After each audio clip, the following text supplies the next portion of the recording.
여러분 안녕하십니까? 여수 MBC 뉴스데스크입니다. 전남 국립의대 설립 공모를 위한 2차 도민공청회가 오늘 고흥군에서 열렸습니다. 전라남도가 주관하는 의대 공모를 믿을 수 없다거나 단일 의대가 아닌 순천과 목포 두 곳의 의대를 설립해야 한다는 주장 등 다양한 목소리가 나왔습니다. 유민호 기자입니다. 전라남도 의대 공모 2차 도민공청회가 고흥군에서 열렸습니다. 마련된 300여 좌석이 모두 찰 정도로 관심이 높았습니다. 참석자들은 전라남도의 공정성에 의문을 제기하며 이를 담보할 방안을 캐물었습니다. 용역기관인 에이티커니 코리아, 법무법인 지평 컨소시엄은 아직 어떤 평가 기준을 마련한 게 아니라며 공모는 공정할 것이라고 강조했습니다. 그러한 의구심을 최소화하기 위해서 저희가 계속 이렇게 도민들의 의견을 듣고 있는 거고요. 그걸 기반으로 해서 그 기준을 만들겠다. 그 기준을 만들어지면 그 부분에 대해서도 저희가 낱낱이 공개를 다 할 겁니다. 전라남도가 제시한 2026학년도 의대 개교는 불가능하다며 급히 공모를 할 것이 아니라 공동의대 등 다양한 안을 차분히 논의해야 한다는 주장도 나왔습니다. 그 대학의 입장에서도 지금 26학년도에 의대를 개교할 수 있다는 것은 불가능합니다. 언제 교원을 확보하고 강의실을 짓고 해가지고 26학년도에 의대를 개교할 수 있겠습니까? 그래서 용역기관은 절차의 시급함을 강조하며 의대를 양쪽에 두는 것은 과거 사례를 비춰볼 때 실현 가능성이 낮다며 고려하지 않고 있다고 설명했습니다. 이제 거기 한 번 의과대학이 설립이 되면 함부로 폐교를 시킬 수는 없지 않습니까? 그러니까 최소 인원은 무조건 유지해야 되니까 그에 대한 부담이 너무나 큰 겁니다. 지역의 의료 수요와 경제 규모를 평가 지표에 반드시 넣어야 한다는 목소리도 이어졌습니다. 대학병원이 병원이 있어야 할 자리는 사람이 많이 살고 공장이 많이 있는 곳에 있어야 된다는 것이 제 지론입니다. 공청회에 앞서 전라남도의 의대 공모를 반대하는 기자회견도 1차와 같이 진행됐습니다. 각종 시설 사업소는 서부권에 지속적으로 투자하고 유치하면서 동부권에는 가뭄에 콩나듯이 던져주는 작태도 고쳐야 합니다. 한편 순천대학교는 이번 공청회에도 참석하지 않았습니다. 전라남도와 용역기관은 어떠한 것도 정해진 것은 없다며 모든 길을 열어두고 함께 설립 방식 등을 논의하자고 밝혔습니다. MBC 뉴스 유민호입니다. 전남권 국립의대 추천대학 선정 방식을 두고 순천 지역구 민주당 시도의원들이 서로 다른 목소리를 내면서 분열 양상을 보이고 있습니다. 민주당 순천 광양 곡성 구례 갑지역위원회 소속 시도의원 15명은 최근 김문수 의원이 갑자기 전남도의 의대 공모에 참여하자는 쪽으로 입장을 선회해 함께 입장을 바꾸고 여론 형성에 나서고 있습니다. 하지만 민주당 순천 광양 곡성 구례 을 지역위원회 시도의원들은 전남도의 권한 없는 의대 공모를 중단하라며 김문수 의원과 함께 삭발까지 결행했던 일부 시도의원들이 지역 분열을 부추기는 책임감 없는 정치를 하고 있다고 강하게 항의의 뜻을 표시했습니다. 고흥 소록도에 방치된 폐기물 실태에 대한 기획 보도 오늘도 이어갑니다. 주민들은 공사업체가 폐기물을 그냥 두고 가거나 땅에 묻었다고 증언했는데요. 누가 놔두고 갔는지 역추적은 사실상 불가능합니다. 폐기물을 처리하는데 애꿎은 혈세만 또 들어가게 생겼습니다. 김단비 기자입니다. 콘크리트 잔해와 폐전봇대 등 온갖 폐기물이 방치된 고흥 소록도. 이 중에는 1급 발암물질인 성면이 섞인 슬레이트 지붕도 있습니다. 지난 2009년부터 성면 사용을 전면 금지한 우리나라는 제거의 모든 과정을 관련법에 의해 엄격히 관리하고 있습니다. 규모에 따라 절차에 차이가 있긴 하지만 성면 조사와 고용노동부 신고, 작업 지침 준수 등 사항을 따라야 합니다. 때문에 소록도에 있는 슬레이트 잔해가 법이 시행되기 이전부터 꽤 오랜 기간 방치되어 왔을 가능성도 제기됩니다. 현재는 있을 수 없는 일이죠. 그 건축물 철거에 대해서도 2005년도부터는 이거를 성면 함유 여부를 신고하는 제도를 만들어서 지금 시행을 하고 있거든요. 하지만 건설 폐기물은 상황이 다릅니다. 공사 현장에서 발생한 폐기물은 종류와 운반업체 등의 정보를 올바로 시스템에 의무적으로 신고해야 합니다. 단 5톤 이상일 경우에만 해당됩니다.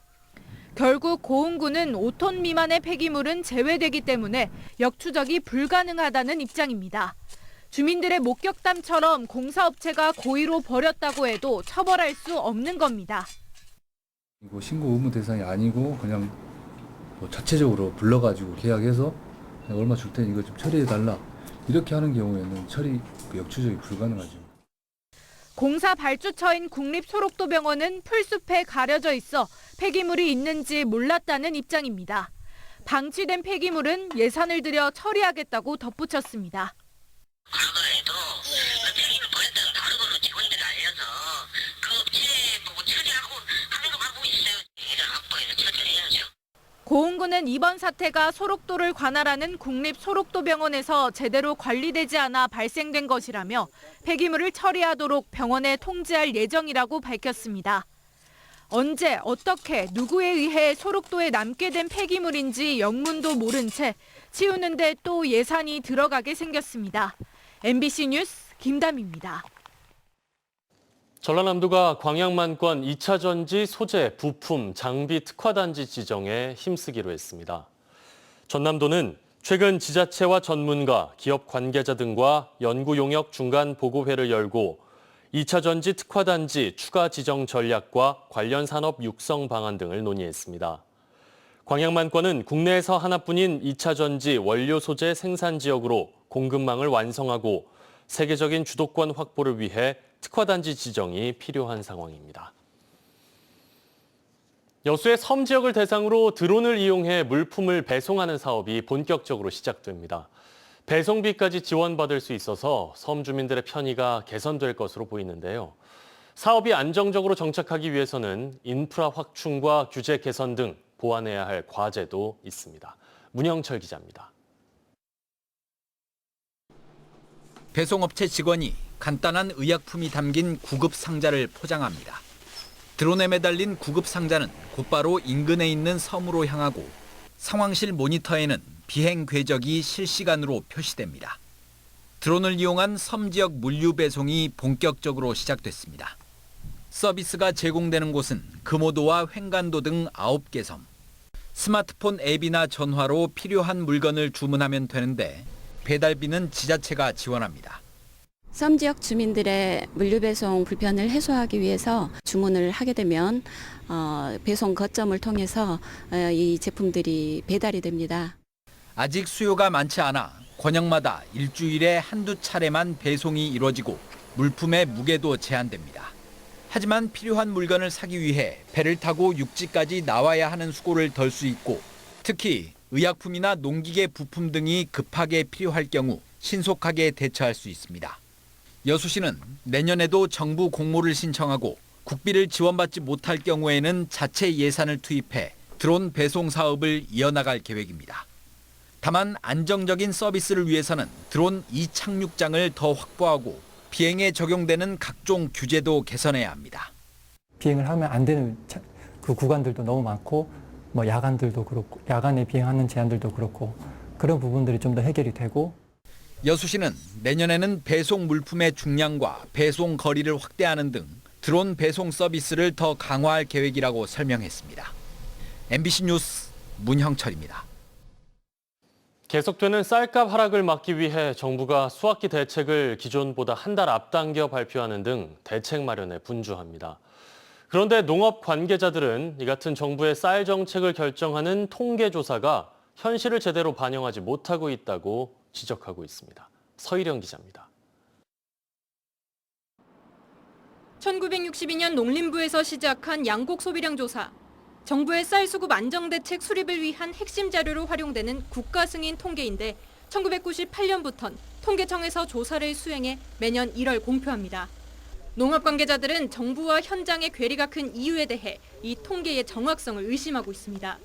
정부가 이 같은 통계를 바탕으로 예상했던 2023년산 초과 생산량은 9만여 톤, 2022년 25만 톤에서 한 해 만에 15만 톤이 줄어든 양이었지만 결국 정부 예측과 달리 재고 대란이 벌어졌기 때문입니다. 9만 톤 남는다고 처음에 발표했던 게 15만 톤을 별도로 정부가 빼도 가격이 더 큰 폭으로 떨어지는 상황이 발생하는 이런 상황이라면 통계가 못 믿는다는 얘기밖에 안 되는 거죠, 사실. 실제 통계조사 방법을 들여다봤습니다. 통계조사에 사용되는 표본은 지난해 기준 1,400가구인데요. 이 가운데 35%인 500가구가 농민과 농업인에 해당하고 나머지 900가구만이 일반 국민을 대표하고 있습니다. 식품 소비 행태 등 유사한 식생활 관련 통계조사가 수천여 가구를 대상으로 하는 것과 비교해 표본이 상대적으로 적습니다. 국민의 성별이라든지 아니면 1인 가구의 비중, 2인 가구의 비중, 그다음에 각 지역별로의 비중들을 다 이제 고려를 해서 나온 결과여야 되는데 전체적으로 굉장히 숫자가 적다 보니까 1,000만 명을 대표한다고 보기에는 한계가 있습니다. 정부 국책연구기관인 한국농촌경제연구원도 앞서 해당 조사의 개선이 필요하다는 연구 결과를 발표한 상황. 실제 소비자들에게 제공되는 질문지에도 문제점들이 확인됩니다. 가족 구성원의 주당 외식 횟수를 묻고 8개 품목에 대한 6개 문항을 킬로그램 단위로 응답하도록 되어 있습니다. 쌀이 아닌 메뉴여도 가정에서 한 끼를 먹을 때 소비되는 쌀의 양과 동일하게 섭취하는 것으로 반영돼 실제보다 쌀 소비량이 과다하게 추계되고 무게 측정 오차 등이 반영되고 있는 겁니다. 햄버거, 피자 등등에서는 쌀이 전혀 소비되지 않고 있는데 거기에서 먹은 끼니 수에 대해서도 동일하게 집에서 먹는 만큼의 쌀이 소비되고 있다고 가정하고 있기 때문에 통계청은 오는 2027년에 들어서야 표본 등의 개편을 고려할 수 있다는 입장. 반복되는 쌀값 대란에 정확한 양곡 소비량 파악을 위한 조사 체계 개선 등 근본 해결책이 요구되고 있습니다. MBC 뉴스 서희령입니다. 국경과 장르를 넘나드는 한여름밤의 음악 축제 ACC 월드뮤직 페스티벌이 국립아시아문화전당에서 오는 30일 개막합니다. 올해로 15회째인 월드뮤직 페스티벌에선 정상급의 16팀이 무대에 올라 동시대 음악의 진수를 선보입니다. 박수인 기자입니다.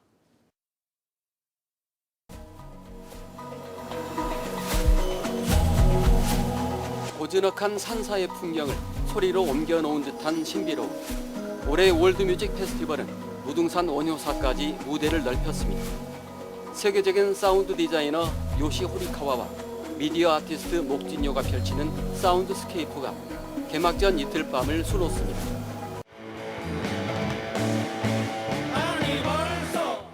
본격적인 공연 무대는 국내외 대중음악의 전설들이 끌어갑니다.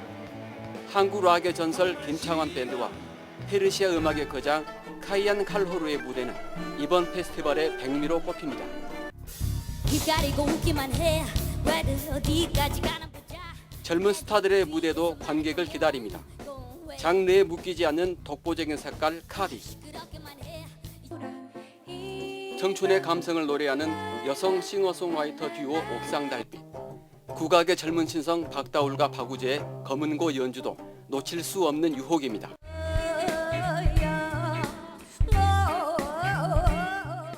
소리꾼 추다해와 현악 사중두단이 꾸미는 협연 무대 등 국악의 다채로운 확장은 한국 전통음악의 현재와 미래를 보여줍니다. 확장된 공간성을 주는 원효사에서 전야제를 열고 그것부터 아마 즐기시면은 굉장히 풍성하게 즐기실 수 있을 거고요. 그 다음에 무엇보다 세계적인 수준에 알려진 그런 팀들이 많이 오기 때문에 그런 팀들 걸 꼭 놓치지 마시고 보시기 바라고요. 공개 모집을 통해 선발된 신진 아티스트 반디 밴드의 공연도 축제 기간에 5.18 민주광장에서 펼쳐집니다. MBC 뉴스 박수인입니다. 여수시가 올해 처음으로 시행한 청년 임대주택 사업에 300명에 가까운 시민들이 신청했습니다. 여수시는 지난 5일부터 청년 임대주택 입주 희망자를 모집한 결과 17명 모집에 299명이 신청했고 특히 여수 시민 분야의 경우 10명 모집에 269명이 지원해 26.9대 1의 경쟁률을 기록했습니다.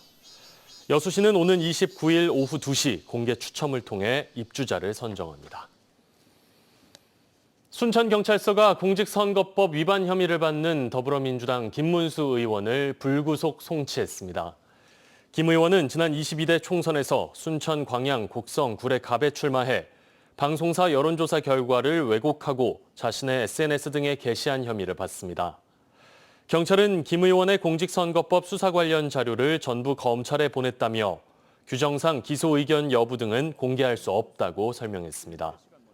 김 의원은 관련 혐의를 모두 부인하고 있습니다.